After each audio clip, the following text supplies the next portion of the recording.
She tried to lock me out of my own property like I was trespassing on my grandfather's legacy. Big mistake.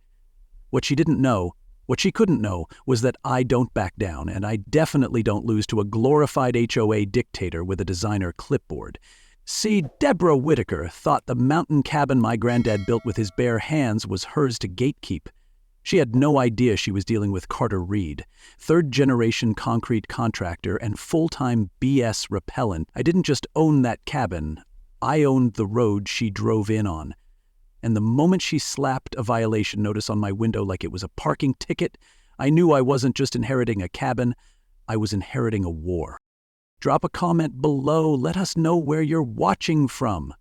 And if you've got a soft spot for wild stories with real grit, poetic justice, and a healthy dose of HOA nonsense, hit that subscribe button like you're slapping a fine notice back in Karen's face. Tomorrow's story? Even messier, even meaner. And the next surprise? Let's just say, it smells like trouble. You do not want to miss it. The day it started, I was knee-deep in a commercial foundation pour trying to keep the forms from buckling under the weight of wet concrete when my phone rang. It was my grandfather's attorney, voice low and heavy. "Carter? He's gone."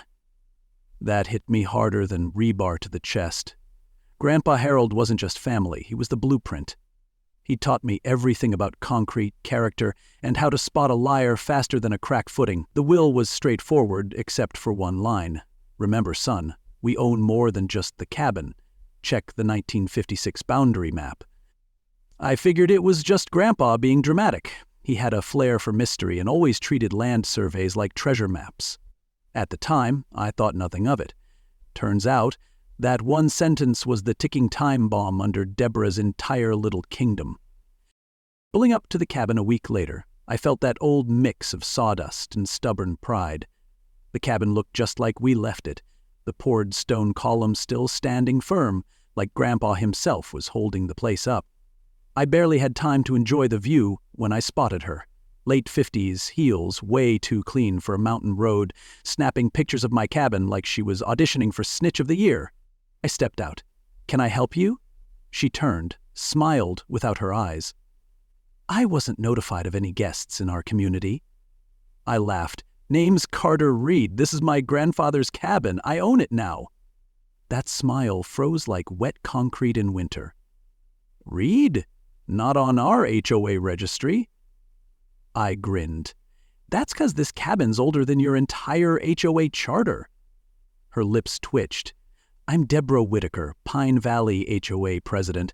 We'll need to review your situation." That word, review, sounded less like a policy and more like a threat.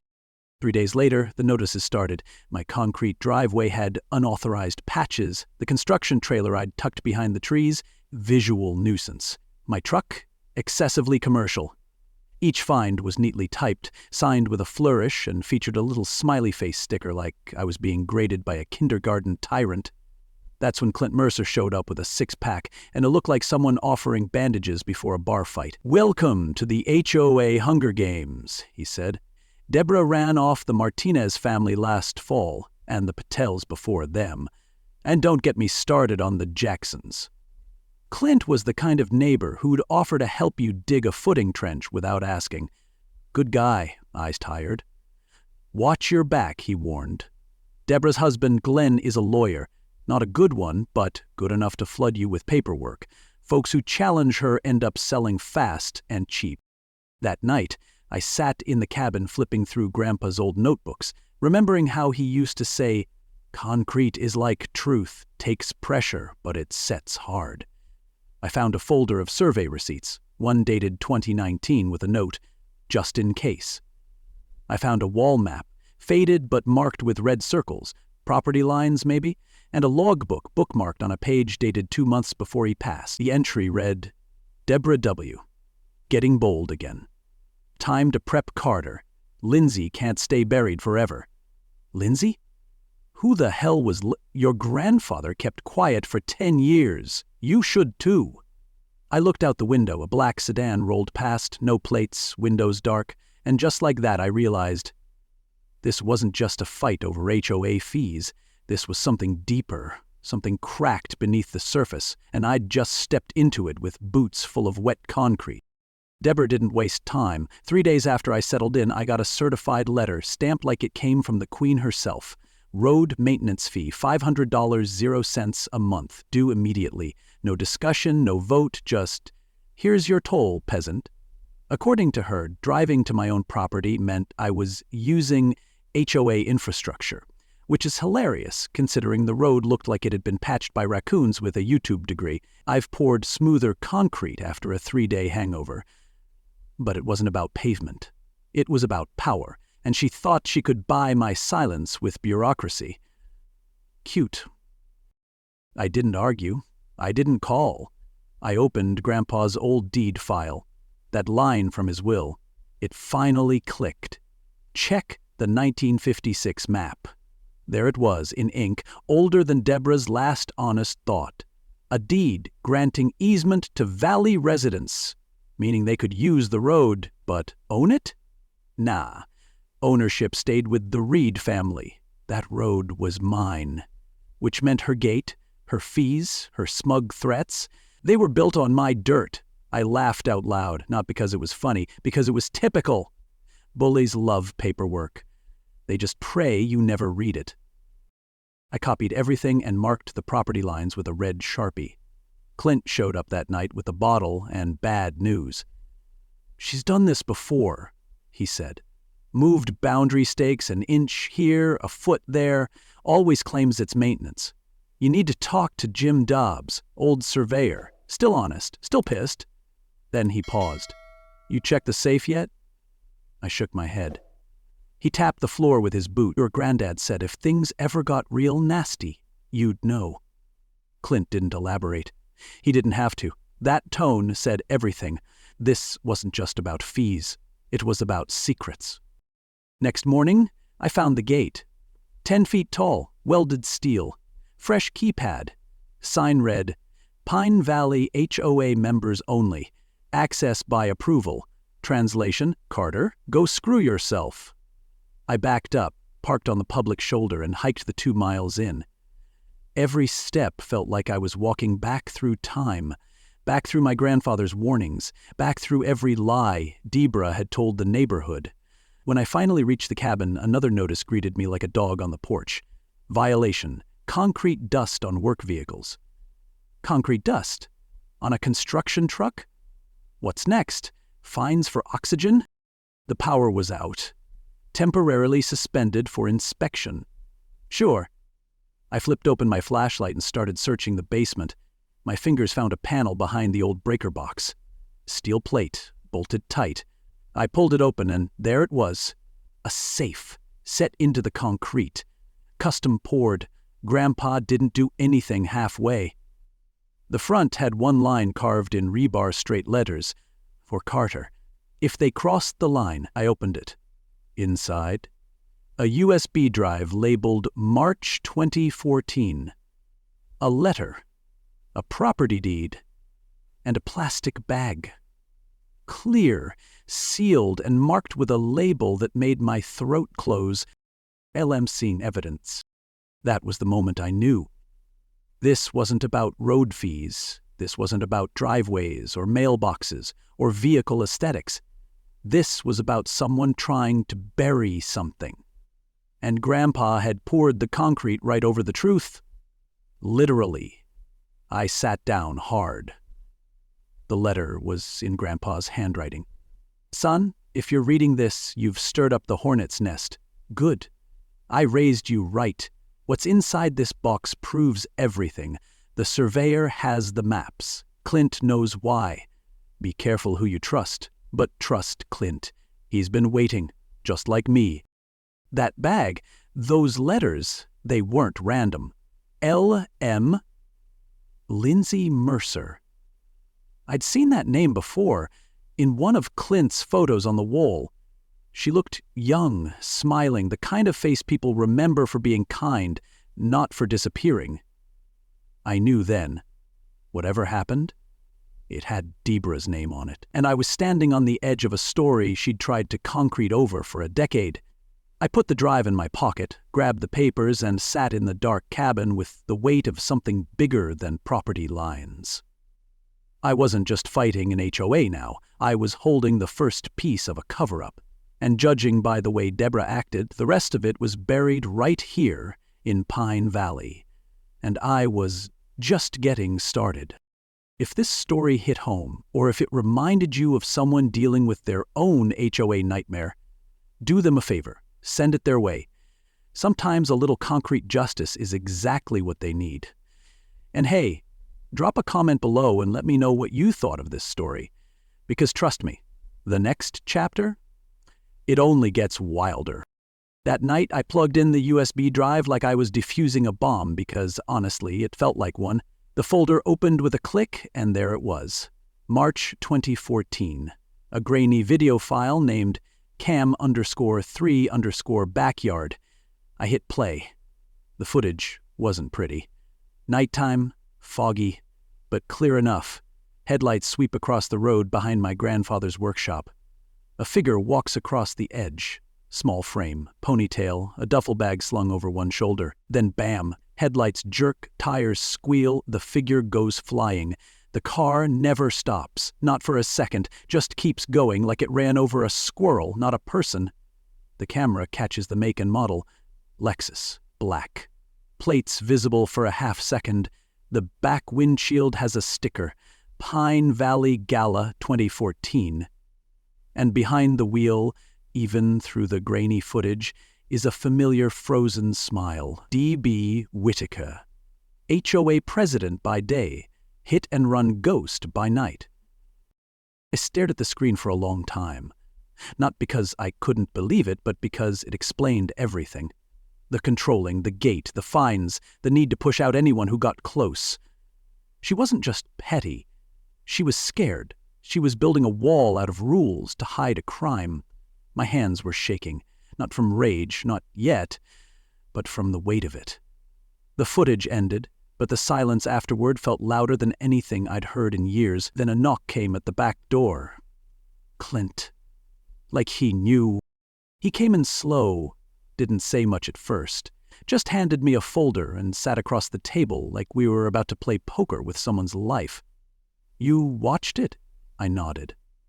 That was my sister, he said, like it was a fact he'd practiced saying out loud.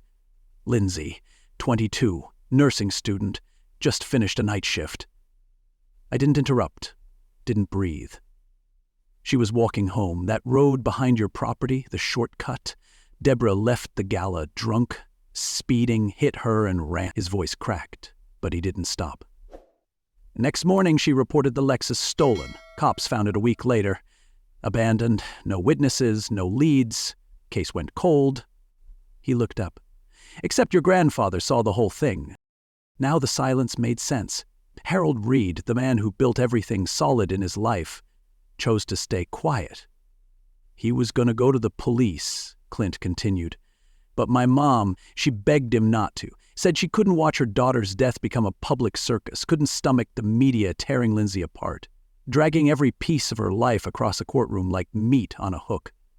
I understood that grief, the kind that hardens into quiet. But Grandpa didn't let it go.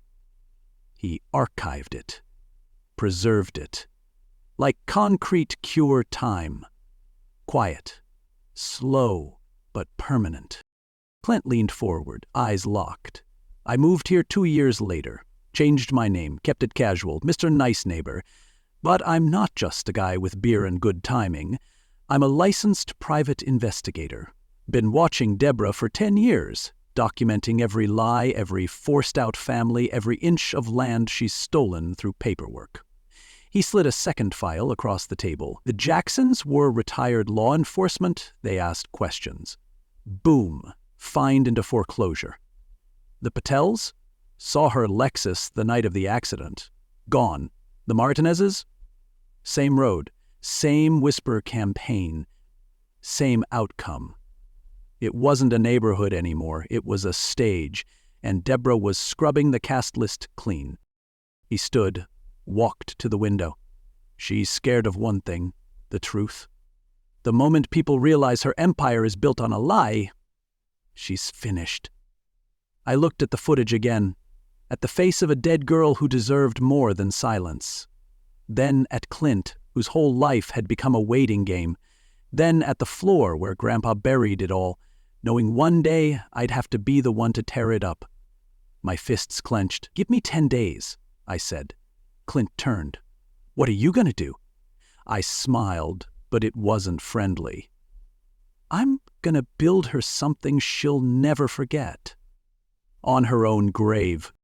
10 days. That's what I told Clint. 10 days to make Deborah choke on her own HOA power trip. Legally, precisely, and with 15 tons of poetic concrete. I wasn't swinging hammers out of rage, I was designing something permanent, with the kind of finesse only a contractor with a grudge and a paper trail could pull off. First step? Logistics. I called Danny Tran, my old Marine buddy. "Remember when I pulled your truck out of that sinkhole in Kandahar?" He groaned. "What do you need, and how illegal is it?" I grinned. Nothing illegal, just 3 trucks, an unfortunate accident, and a few strategically timed deliveries. Day 1. 5:45 a.m. The first truck accidentally dropped a load of rebar and steel beams right across the HOA gate, blocked the only access road like a defensive line in a war movie. Truck 2 jackknifed to avoid it, scattering concrete forms like pickup sticks. Truck 3 stopped sideways, filled to the brim with ready-mix bags.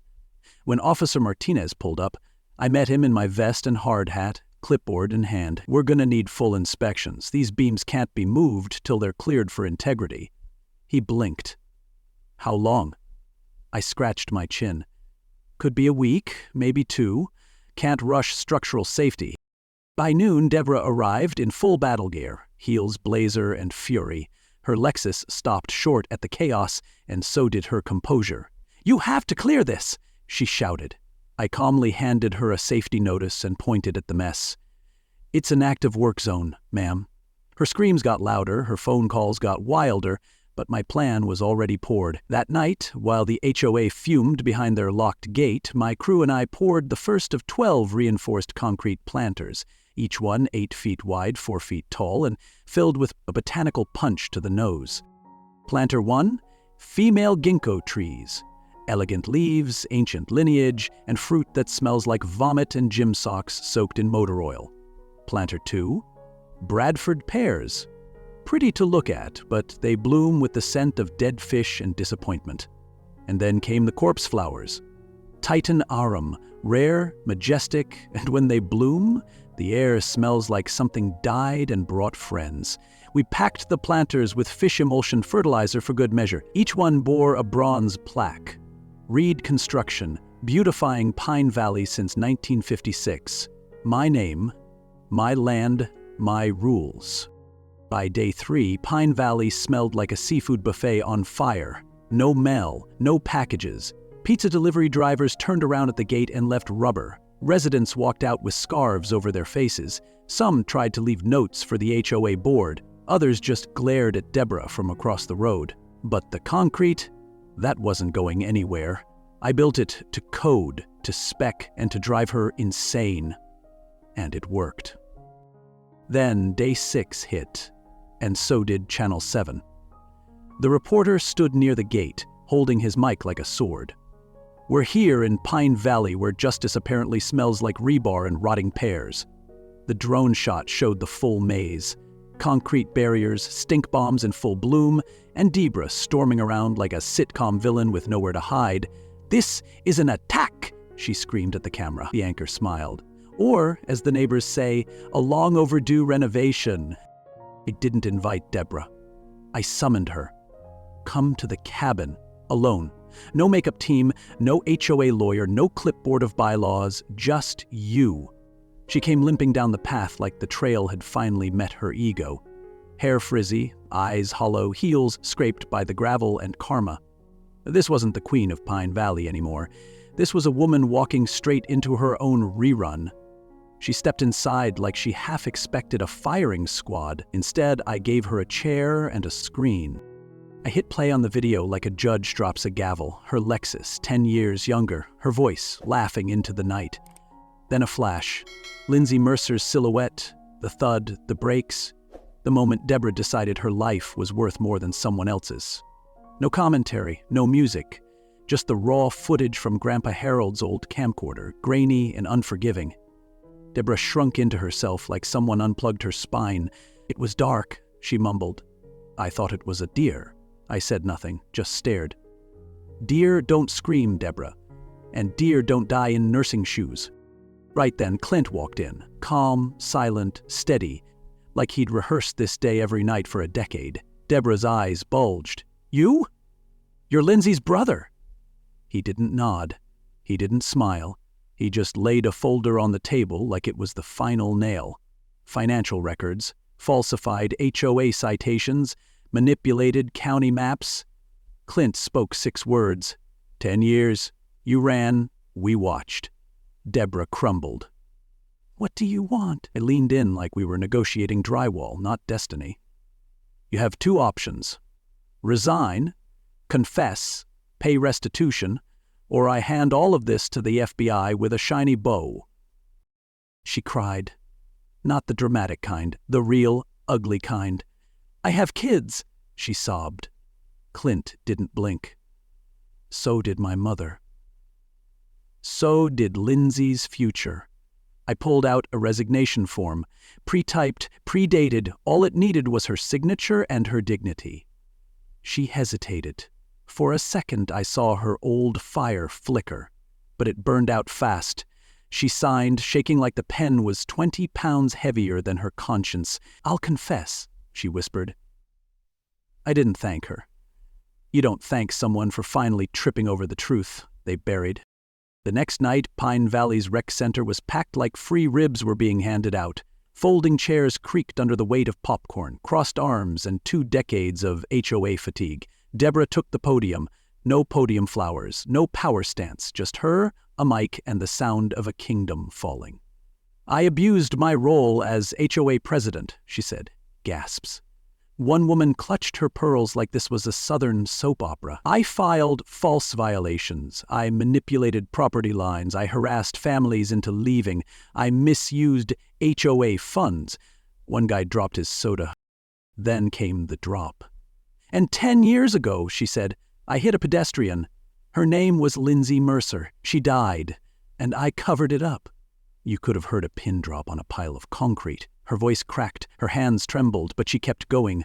"I've lived behind paperwork and fences. I've ruled through fear. But I can't do it anymore. And just when you thought it couldn't get messier, Glenn," her husband, her fixer, her HOA enforcer, stood up in the back row like he was about to sing karaoke. "I helped her," he said, loud and flat. "I destroyed records. I kept quiet. I'm not innocent. I'm complicit. But I'm also done." Then, like the plot twist no one saw coming, he pulled divorce papers from his coat pocket and slapped them on the table. "We're through. I won't rot with you." The air got heavier. You could feel the foundation of her little empire sink an inch right there. Nobody clapped, nobody cheered. That kind of truth doesn't earn applause, it earns silence. And then Clint stood, still calm, still solid. "I won't forgive you, Deborah. I can't. But I'll let you walk, because Lindsay wouldn't want vengeance, she'd want change. So leave. Today." Deborah didn't argue. She didn't beg. She just nodded. Eyes empty, shoes echoing. She walked out of Pine Valley like a shadow backing out of the light. That night, the HOA held a vote. And just like that, Clint Mercer, former PI, grieving brother, accidental hero, was the new president. No balloons, no gavel, just a quiet nod. That's how you know it was real change. Not the kind you announce, but the kind you feel. The kind that doesn't ask for power, but earns it by surviving. Clint's first act as president was biblical. He wiped Deborah's HOA rulebook clean like Moses with a power washer. Gone were the no garden hoses, no truck decals, and no soul policies. What replaced them? Silence. The good kind. The kind that comes after a storm. when folks aren't scared to mow their lawns on a Sunday. It didn't take long before the neighborhood felt like it belonged to people again, not paperwork. The HOA stopped acting like it stood for harass our Americans, and I got busy with the concrete. See, the planters, my lovely stinky masterpieces, were supposed to be temporary, but turns out if you fill a neighborhood with corpse flowers, ginkgo trees, and just enough sarcasm to keep the city confused, it becomes a protected environmental beautification installation. Legal term, I had it notarized. Clint made sure the bylaws backed it up. Each planter stayed exactly where it was, now with plaques that read, Reed Construction Beautifying Pine Valley since 1956. That's right, the HOA's own bylaws now protected what once kept Amazon drivers 300 yards away. But I wasn't done. I took that cabin, the one my granddad built with more stubbornness than screws, and turned it into something Lindsay Mercer would have been proud of.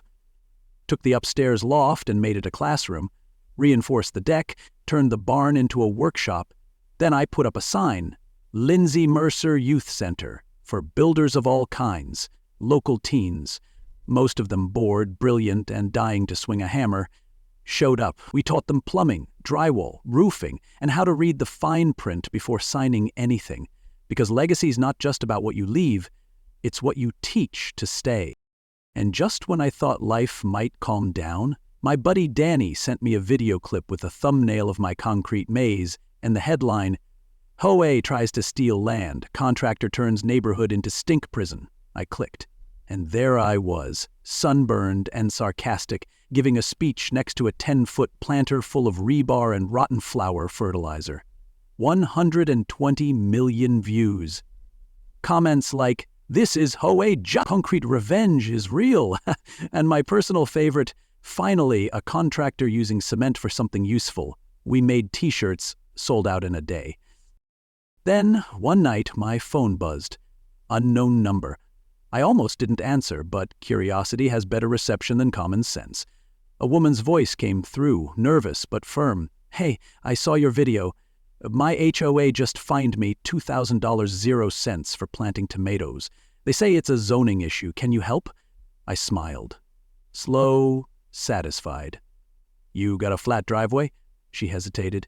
"Yeah?" I leaned back in my chair. "Good. Order more concrete." Look, people think concrete's just sand and stone, but it's not. It's intention. It remembers. It holds shape long after people forget why it was poured. So before you mix a single bag, ask yourself, are you building a porch, a prison, or something that might just outlive you in the best possible way? Because justice, like concrete, only cracks when the foundation's weak. And me? I only pour what's meant to stay. Look, not all wars end with a bang. Some end with a signature on a resignation letter and a youth center that smells faintly like mulch and redemption. I didn't set out to be a local legend. I didn't want headlines or hashtags. All I wanted was a driveway, a little dignity, and maybe a world where people like Lindsay Mercer got remembered for who they were, not how they were forgotten.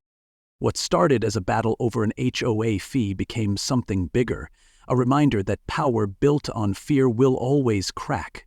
That truth, no matter how deeply it's buried under paperwork, pine needles, or 10 tons of HOA arrogance, has a funny way of surfacing, usually at the worst time, and sometimes with concrete. And here's what I learned. Justice isn't loud. It doesn't strut in with a clipboard or bark orders at a gate. Real justice looks like a teenager learning to swing a hammer. Like a widow smiling because her granddaughter has a place to build birdhouses and confidence. It's not perfect, it's not flashy, but it holds. So if this story hit home, if it made you laugh, made you think, or reminded you that one person with courage and maybe a few cubic yards of ready mix can still change the game, do something for me, share it. Send it to someone fighting a small war of their own, because you never know. Maybe they need a little concrete justice too. Leave a comment below and tell us, what would you build if no HOA could stop you? Hit like if you believe in truth over rules, people over paperwork, and subscribe, because next time the fence gets electrified and the liar gets audited. Let's keep building together.